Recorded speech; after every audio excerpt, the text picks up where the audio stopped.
ekhethe kumgedlela inkosi enkulu Bombela Sithemba Samampondo, babamkhulu umkhulu phakathi asekhona namanje amadoda akaMagwaza khona lapha emzini waseJudiya eGingindlovu, emzini wakhe phela uShembe.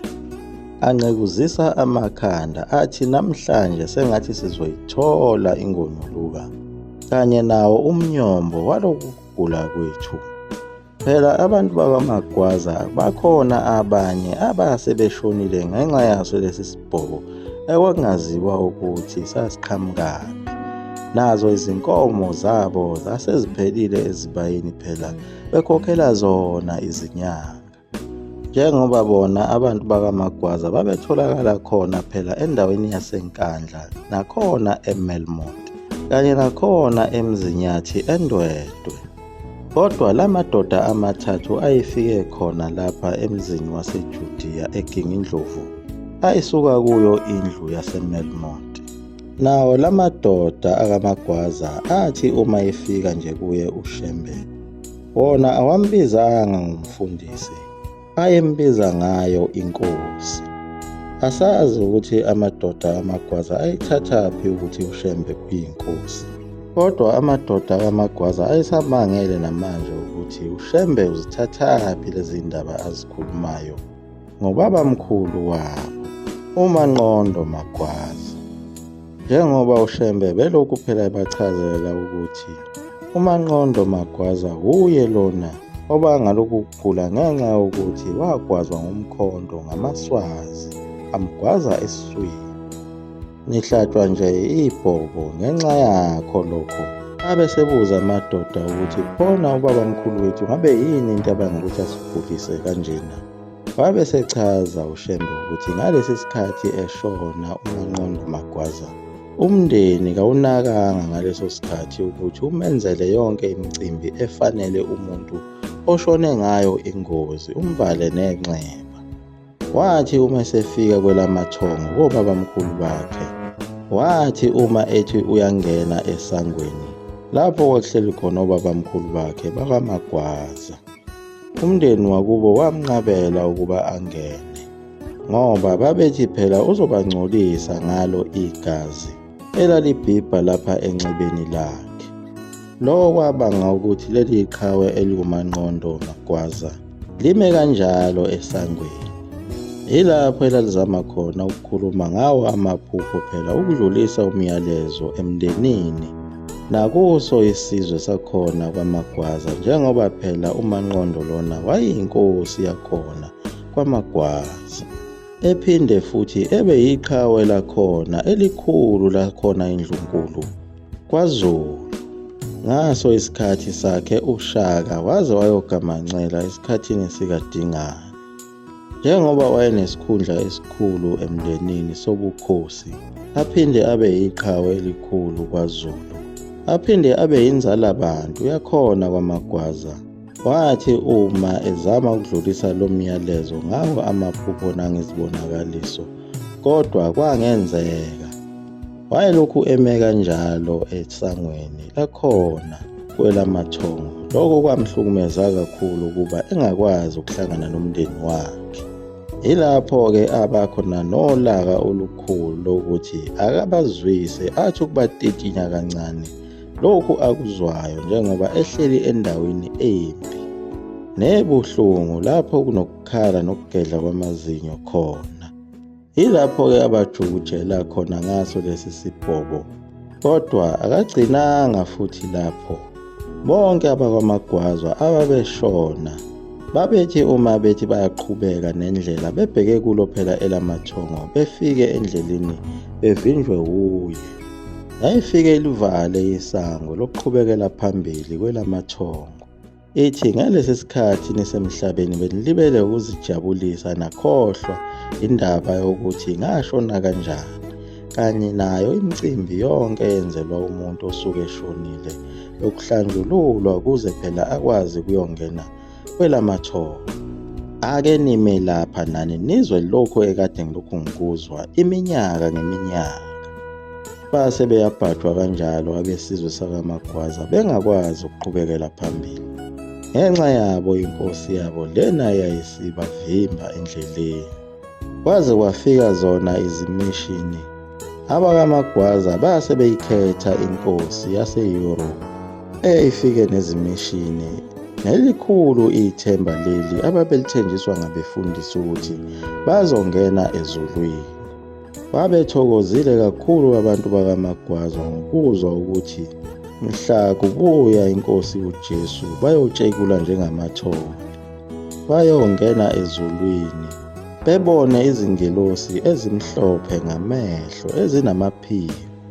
Kodwa ngebhadi labo elikhulu bathi uma beshona abazange bebabone bonke laba belungu ababebathenjiswa umfundisi, kanye nazo izingane ezazinamaphiko ezingabelungu, kanye naye undodana kaPhophu lona phela okwakuthiwa nguCaesar Borgia, okuthiwa wabafela esiphambanweni, ebizwa ngokuthi unguJesu. Abazange bambone nangokhalo, kodwa bafica yona inkosi yabo uManqondo Magwaza wathi anidluli lapha, angeke nize ningene emndenini. Base beze baba yinqwaba abantu bakwaMagwaza behleli kanye nale nkosi yabo okuthiwa uManqondo Magwaza eyayinenxeba esiswini. Ivimbile inkosi, akudluli lutho. Abe seqhubeka amadoda akaMagwaza abuza athi, "Nkosi, uManqondo lona kwakwenze njani ezegwazwa?" Ilapha ebesechaza khona uShembe ukuthi bantabami babehambile beyohlasela kwelamaswazi. Ilapho-ke bafika amaswazi amgwaza khona. Kuthiwa le nkosi yakaMagwaza yalimala ngaso isikhathi sikaShaka, njengoba uShaka wayebumba lona izwe. Leli qhawe eliwuManqondo Magwaza lalomelele kakhulu ngoba noma babeligwazile kodwa lakwazi ukuthi lihambe lize lizofinyelela ekhaya. Ilapho-ke abalilapha khona leli qhawe balithunga inxeba lalo. Yabe isiyasinda inkosi yamaGwaza yaba umqemane. Isikhathi asinda ngaso kwakuyizo izikhathi zokukhothama kwalo ilembe. Wabe sekuhlala yena uDingane esihlalweni. Ngalesi sikhathi sekuhleli yena uDingane, amabutho ahlukana phakathi njengoba naye uManyusi owagcine ehlubukile phela kuye uDingane wayogqisha kuMpande. Lapho uDingane amsongela khona ukuthi siyobohla Manyusi ngoba uMpande lona ngeke asakuhlabela lezi mbuzi ebengikuhlabela zona.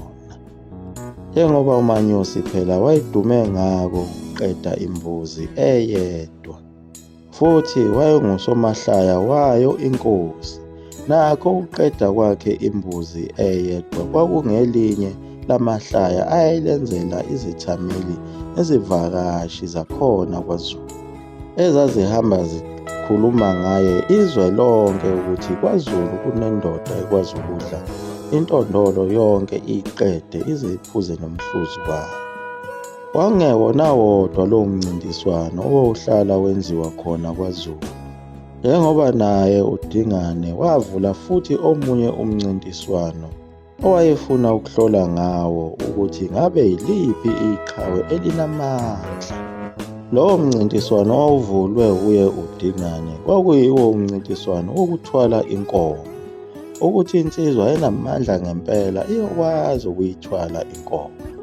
Isilo uDingane sabeka ithole elimhlophe, labe selithi oyoyithwala le nkomo uyoyithatha kube ngeyakhe ahambe nayo ekhaya. Kwangekona kodwa lokho ukuhlomula uma usukwazile ukuyithwala le nkomo, wawuzothola naso phela isikhundla sokuba undunankulu wawo phela amabutho. Lo mncintiswano wenzeka njena uManqondo Magwaza ukhona, uzihlalele nje ulalele. Nazo izibukeli zikhona zithamele wona lo mncintiswano. Abe sezama-ke amabutho ayekhona lapho efuna ukuzibonakalisa phela bona ubuqhawe ukuthi akwazi ukuthola le nkomo kanye naso lesi sikhundla sokuhola amabutho. Zazizama iy'nsizwa ngamunye ngamunye kodwa zazehluleka ukuyithola le nkomo. Isilo uDingane sasesifile ukuhleka phela behluleka ukuthwala inkomo. Phela nayo inkomo lena yayingaboshiwe futhi yayingayibekile phansi. Kumele ube namandla ukwazi ukuyibamba amanqina, uthathe ikhanda lakho ulifake ngaphansi kwesisu sayo usukume nayo isisemahlombe. Kwakulukhuni kakhulu.